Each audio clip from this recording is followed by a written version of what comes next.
পৌষের শুরু থেকেই দিনাজপুরে জেঁকে বসেছে তীব্র শীত আর ঘন কুয়াশা। এতে বোরো আবাদের জন্য তৈরি করা অনেক বীজতলার চারা নষ্ট হওয়ার শঙ্কায় পড়েছেন কৃষকেরা। দিনভর দেখা নেই সূর্যের, বাড়ছে ঠান্ডার প্রকোপ, ফলে বীজতলার চারাগুলো ব্যাপকভাবে ক্ষতিগ্রস্ত হওয়ার আশঙ্কা দেখা দিয়েছে। চারা রক্ষায় প্রচণ্ড শীত উপেক্ষা করেই মাঠে নেমে পড়েছেন কৃষকেরা। তাদের আশঙ্কা, বীজতলা নষ্ট হয়ে গেলে বড় ধরনের আর্থিক ক্ষতির মুখে পড়তে হবে। নতুন করে বীজতলা তৈরি করতে সময় যেমন লাগবে, তেমনি খরচও বাড়বে। শীতের কারণে ভীষণ নষ্ট হয়ে যাচ্ছে।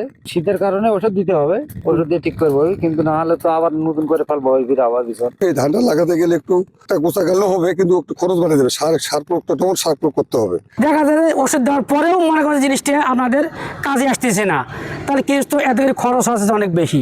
শৈত্যপ্রবাহজনিত ক্ষতি কমাতে মাঠ পর্যায়ে কৃষকদের নানা ধরনের পরামর্শ দেওয়া হচ্ছে বলে জানিয়েছে কৃষি বিভাগ। বোরো ধানের বীজতলা সুরক্ষার ক্ষেত্রে আমরা স্বচ্ছ সাদা পলিথিন দিয়ে ঢেকে রাখতে বলছি। সেই সাথে প্রয়োজন মতো সেচ দেওয়া, শিশির ঝরে ফেলা এবং অনুমোদিত প্রয়োজনীয় বালাইনাশক যেগুলো আছে সেগুলো স্প্রে করার কথা বলছি।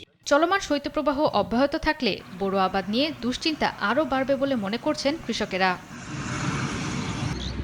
জয়া সরকার, নিউজ ডেস্ক, দেশ টিভি।